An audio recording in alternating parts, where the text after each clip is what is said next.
এবার আপনি জানবেন যে গাড়ি সবসময় 1000 সিসি নেবেন যদি আপনাকে গাড়িটাকে ডেলি ইউজ করতে লাগে আর আপনার যদি বাজেট কম থাকে। সেলেরিও হচ্ছে এমন একটা গাড়ি যেটা same as Alto K ten. Express হচ্ছে এমন একটা গাড়ি মারুতি দুনিয়াতে সব থেকে চিপেস্ট গাড়ি। সিএনজির গাড়িতে ল্যাগ দেখা দেয়, সিএনজি গাড়ির মেনটেন্যান্স খরচা বেশি, সিএনজি গাড়ির রিসেল ভ্যালু কম, এই জন্য অলওয়েজ গো ফর পেট্রোল। ডিসকাউন্টটা কখন বেশি থাকে? ডিসেম্বরে থাকে, ঠিক আছে, ইয়ার এন্ডিং, তারপরে থাকে মার্চে। তো বন্ধুরা, আজকের ভিডিওতে আমরা কথা বলতে যাচ্ছি অল্টো কেটেন নাকি ওয়াগনার নাকি সেলেরিও নাকি এক্সপ্রেসো। এই চারটে গাড়ি নিয়ে সবাই কমেন্ট করছেন, রাকেশ দা কোনটা নেবো? এবার এই চারটে গাড়ি কিন্তু বাজেট গাড়ি, মানে একদম লো সেগমেন্ট গাড়ি, বাট এদের মধ্যে কিছু ভালো আছে কিছু খারাপ আছে।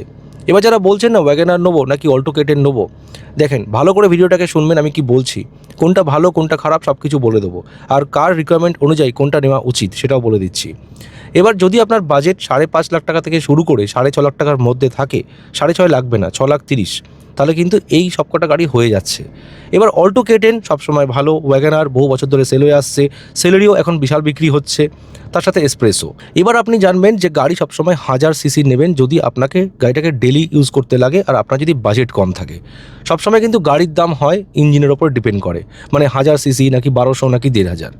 এবার যদি আপনার বাজেট একদমই কম থাকে, আপনি যদি এরকম মনে করেন যে আমি ইন্স্যুরেন্সে বেশি টাকা দিতে চাই না, আমি গাড়িটার ট্যাক্স মানে বেশি দেবো না, তাহলে কিন্তু সবসময় 1000 সিসির গাড়ি নেবেন। এবার 1000 সিসির গাড়ির মধ্যে সব থেকে ভালো হচ্ছে এই চারটে গাড়ি। এর সাথে আপনার আরও অনেক গাড়ি আছে, সেগুলোও ভালো, কিন্তু এখন আমরা এই চারটে গাড়ি নিয়ে কথা বলতে যাচ্ছি বিকজ সব থেকে বেশি কোয়ারি এই চারটে গাড়ি নিয়ে আসছে। এবার যারা মানে কনফিউশনে ভুগছেন দাদা সেলেরিও নেবো নাকি এক্সপ্রেসও নেবো, আগে প্রথমে এই দুটো গাড়ি বলে দিচ্ছি। সেলেরিও হচ্ছে এমন একটা গাড়ি যেটা সেম অ্যাজ অল্টো কেটেন, শুধু একটা ডিফারেন্স অল্টো কেটেনের সাথে, সেটা হচ্ছে ওর মাইলেজ 2 কি 3 কম, 3ও কম না, 2 কিলোমিটার কম মাইলেজ। আর সেলেরিওর পেছন দিকে সিটে মোটামুটি 4 ইঞ্চি জায়গা বেশি আছে, বাদবাকি সব কিছু same, build quality same, engine same, steering response same, suspension same, সব কিছুই সেম। এবার সেলেরিও নাকি এক্সপ্রেসো, এক্সপ্রেসো হচ্ছে এমন একটা গাড়ি মারুতি দুনিয়াতে সব থেকে চিপেস্ট গাড়ি। অনেকে ভাবেন যে কেটেন সব থেকে কম দামি গাড়ি, কিন্তু না, এক্সপ্রেসো হচ্ছে সব থেকে মেটেরিয়াল মানে লো কোয়ালিটি ইউজ করছে, যেটা গাড়ির বডি মানে গাড়ির যেটা মেটাল বাইরের চাদর সেটা কিন্তু একদম ঠুনকো, একদম পাতলা। তো এবার যারা ভাবছেন সেলেরিও নেবো নাকি এক্সপ্রেসও নেবো, চোখ বন্ধ করে গো ফর সেলেরিও। সেলেরিও যখন নিচ্ছেন সেটার কিন্তু ZXi নেবেন অথবা VXi নেবেন। আর যদি এক্সপ্রেসও নিতে পারেন, এক্সপ্রেসও কিন্তু শুধুমাত্র ভিড়ভাড়ে চালাবেন, এক্সপ্রেসও কিন্তু হাইওয়েতে একদম চালানোর গাড়ি নয়।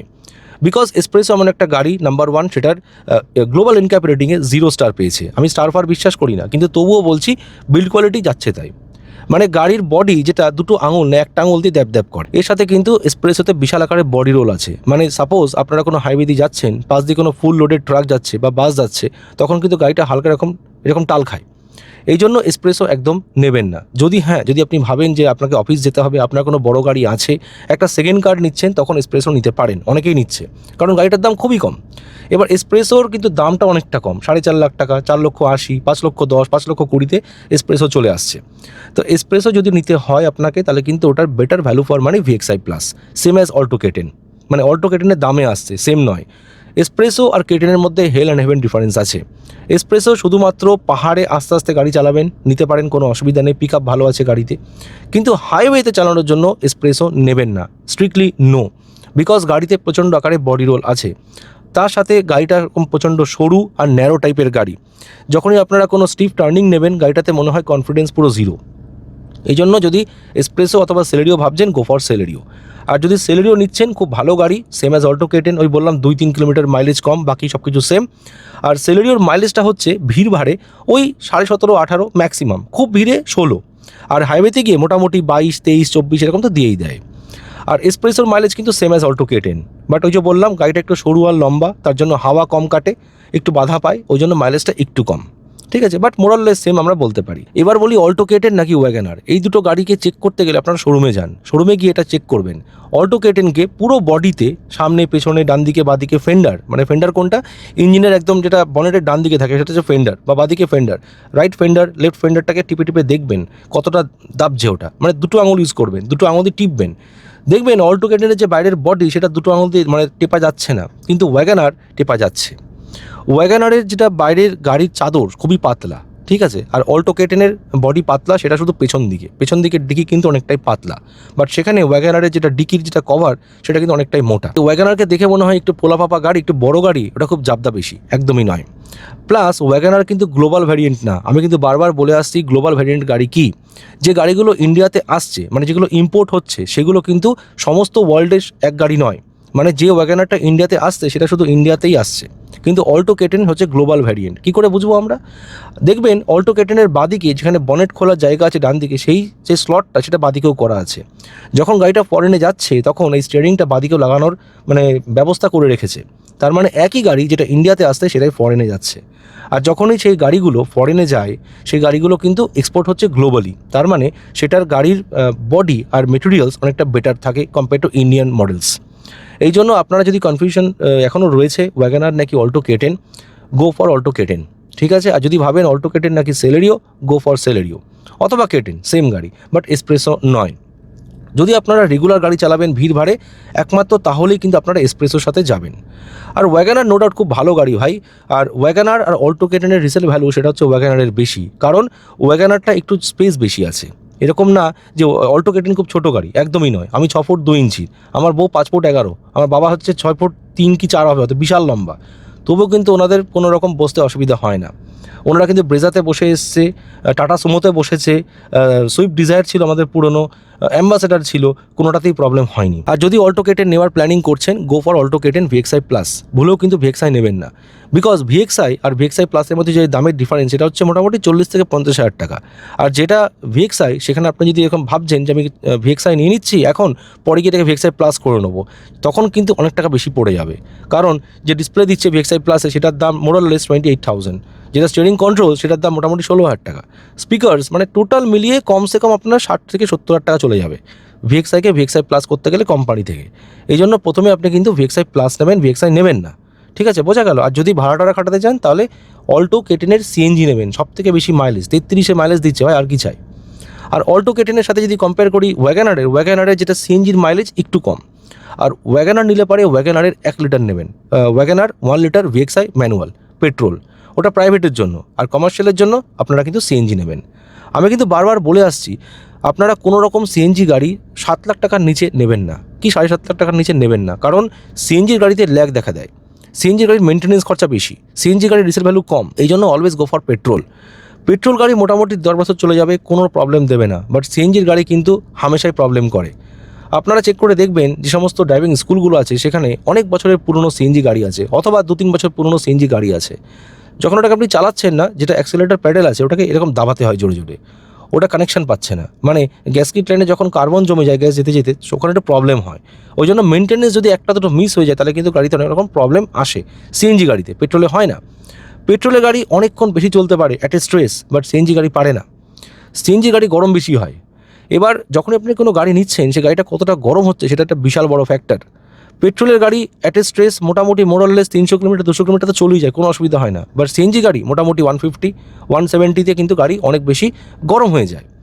আর অল্টো কেটেন, ওয়াগনার এই দুটো গাড়ি কোনোদিনই গরম হয় না, সিএনজিটা হালকা বেশি একটু গরম হয়। আর যারা প্রাইভেটের জন্য গাড়ি নিচ্ছেন তারা কিন্তু খুব সাবধানে গাড়ি চালাবেন। অ্যাট এ স্ট্রেস 12 ঘন্টার শিফটিং রয়েছে, যেরকম ওলা উবেরে আমার একটা বন্ধু আছে আমাকে ফোন করেছিল, আমাকে বলছে রাকেশ আমার গাড়িটা খুব গরম হয়ে যাচ্ছে, বিকজ এটা সিএনজি কার। সিএনজি গাড়ি আপনারা 2 বছর 3 বছর 4 বছর ম্যাক্সিমাম, তারপরে কিন্তু সেই গাড়িতে কিছু থাকে না, মানে এত ওয়ারেন্টি আর বেশি হয়ে থাকে, মানে প্রচণ্ড বেশি। প্লাস যেটা গাড়ির মোবিল সেটা কিন্তু বারবার ফ্রিকুয়েন্টলি বেশি তাড়াতাড়ি চেঞ্জ করতে হয় সিএনজির গাড়িতে, পেট্রোলে হয় না। তো এই জন্য আপনারা কিন্তু অবশ্যই যদি ভাবছেন বাড়ির জন্য গাড়ি নিচ্ছেন, অলওয়েজ গো ফর পেট্রোল। আর ওয়াগনারের 1 লিটার যথেষ্ট বেশি মাইলেজ দেয়, হাইওয়েতে গিয়ে ওই 21-22 থেকে 23, ঠিক আছে? আর ভিড় ভাড়ে মোটামুটি ওই 17-16.5। নেক্সট কথা বলি মাইলেজ নিয়ে। অনেকেই কমেন্ট করছেন রাকেশ দা কীরকম মাইলেজ দিচ্ছে অল্টো কেটেন। দেখেন বস, এই যে মাইলেজ এটা হচ্ছে ডিফার করবে, আপনি কীরকম চালাচ্ছেন, আপনি কীরকম গিয়ার শিফটিং করছেন, আপনি কি হাই গিয়ার রাইড করছেন, মানে কম স্পিডে হাই গিয়ার ইউজ করেন, আপনি কি বেশি ক্লাচিং করছেন, তার উপরে। বাট একটা প্র্যাকটিক্যাল কথা বলে দিচ্ছি, অল্টো কেটেন আর সেলেরিও মোটামুটি সেম মাইলেজ দিচ্ছে। অল্টো কেটেন খুব ভিড়ে 16.5 থেকে 17, প্রচণ্ড জ্যাম প্যাক ভিড়, যেখানে গাড়ি চলছে না, ঠিক আছে? ক্লাচ রাইডিং করলেও কিন্তু মাইলেজ কমে না, 16 কি 17। আর একটু হালকা ভিড়ে ওই 17, 17.5, 18। আর যদি ফাঁকা রাস্তায় চালায় মোটামুটি অল্টো কেটেন 19-20, একটু হালকা ভিড় আছে।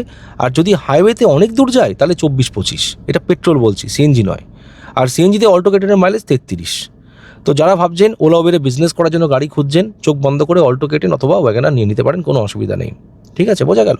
আর গাড়ি যখন নিচ্ছেন গাড়ি কিন্তু অ্যাক্সেসরিজটা দেখে নেবেন, অবশ্যই ডিসকাউন্ট কত চলছে সেটা জানবেন, তার সাথে বার্গেনিং করাটাও শিখতে হবে। আর সবথেকে গুরুত্বপূর্ণ, যারা এখন গাড়ি কিনতে যাচ্ছেন তারা কিন্তু অবশ্যই আমার পুরোনো ভিডিওটা দেখবেন, যেখানে আমি বলেছিলাম গাড়ির কোটেশন কীভাবে পড়তে হয়, কীভাবে ডিসকাউন্ট নিতে হয়।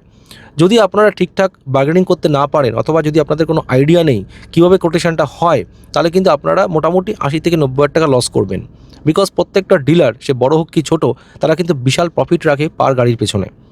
এই জন্য যখনই আপনারা গাড়ি নিচ্ছেন আগে আমার ভিডিওটাকে দেখবেন, আমি এই ভিডিওটার নিচে ওটার লিঙ্ক দিয়ে দেবো। গাড়ি কেনার আগে কিন্তু ডিসকাউন্টটা আগে করবেন, ডিসকাউন্টটা পাবেন এক্স শোরুম প্রাইসের ওপরে। তারপরে আসছে বাকি insurance, warranty, road tax, FASTag, এই সমস্ত। এইগুলোকে নেওয়ার আগে কিন্তু ডিসকাউন্টটা করিয়ে নেবেন, জিজ্ঞেস করবেন যে আপনি এক্স শোরুম প্রাইসের ওপরে কতটা ডিসকাউন্ট দিচ্ছেন। আচ্ছা, এবার বলি ডিসকাউন্টটা কখন বেশি থাকে? ডিসেম্বরে থাকে, ঠিক আছে, ইয়ার এন্ডিং, তারপরে থাকে মার্চে। এই বছর ডিসেম্বরে একটু ডিসকাউন্টটা কম আছে, বাট এখন হালে ভালো ডিসকাউন্ট দিচ্ছে। যদি আপনারা ভাবছেন যে এখন গাড়ি নিতে পারছেন না, তাহলে জানুয়ারি ফেব্রুয়ারিতে গাড়ি নেবেন না, আপনারা আবার ফেব্রুয়ারি শেষ হবে, এক্স্যাক্টলি মার্চের 4 তারিখ 10 তারিখে গাড়ি বুক করবেন, গাড়ি স্টকে থাকবে, আশা করা যায় 24-25 তারিখের মধ্যে গাড়ি পেয়ে যাবেন, ঠিক আছে। আর এপ্রিল মাসে গিয়ে কিন্তু গাড়ির দাম অনেক বাড়তে চলেছে। আর এটাও বলে রাখি, প্রচুর নতুন মডেল আসছে, যেরকম নিশান কোম্পানির প্রচুর গাড়ি সেল হয় না, তবু একটা গাড়ি বিশাল সেল হয়, সেটা হচ্ছে নিশান ম্যাগনাইট। যারা কনফিউশনে রয়েছেন, অল্টো K10 নিতে চাইছেন না, ওয়াগনার নিতে চাইছেন না, তাহলে চোখ বন্ধ করে নিশান ম্যাগনাইট নিতে পারেন। গাড়িটা প্রচণ্ড অতিরিক্ত ভালো গাড়ি, গাড়িটার বিল্ড কোয়ালিটি ভালো, মাইলেজ ভালো, দেখতে ভালো, দেখে মনেই হয় না গাড়িটার দাম 6.5 লাখ টাকা, দেখে মনে হয় গাড়িটার দাম মিনিমাম 8 লাখ টাকা। নিশান ম্যাগনাইট একটা ফরেন ব্র্যান্ড, আর আমি কিন্তু সবসময় বলছি আপনারা কিন্তু ইন্ডিয়ান ব্র্যান্ডের সাথে যাবেন না। ইন্ডিয়ান ব্র্যান্ড আসছে বছরগুলোতে, ইথানলের পেট্রোল আসছে, সেগুলোকে হ্যান্ডেল করতে ঠিক করে পারবে না, গাড়িতে জং তাড়াতাড়ি লাগবে। এই জন্য আপনারা always go for foreign brands, it will be better than Indian brands. আর একটা সবথেকে গুরুত্বপূর্ণ কথা, সেটা হচ্ছে গাড়ির পিডিআই কিন্তু মানে কি? Post delivery inspection. ডেলিভারি নেওয়ার আগে গাড়িটার ইন্সপেকশন, সেটা কিন্তু কোম্পানি করে, সেটাকে আপনাকে কিছু করতে হয় না, কিন্তু তবুও আপনাকে বলতে হবে আমি কিন্তু গাড়ির পিডিআই করার সময় থাকবো নিজে। পিডিআই করবেন নিজে, ভালো করে দেখবেন, রোদের আলোয় রেখে গাড়িটাকে চেক করবেন, ইন্টারনাল এক্সটার্নাল সব কিছু, বডি, বনেটের মধ্যে লাইট জ্বালিয়ে দেখবেন, এসি চালাবেন, সব চেক করবেন।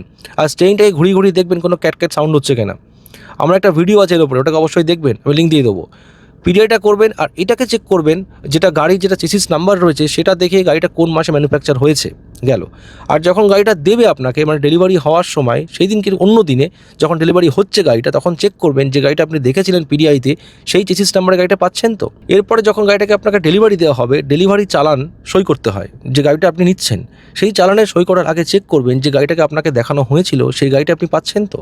যদি সেটা মিলে যায়, তখন যদি গাড়ির অবস্থা ঠিকঠাক থাকে, তখন গাড়িটাকে অবশ্যই রিসিভ করে সই করে দেবেন। আর আপনারা কোন গাড়ি নেওয়ার প্ল্যানিং করছেন, কত কি কোটেশন পাচ্ছেন, অবশ্যই আমাকে কমেন্ট করে জানাবেন, ঠিক আছে।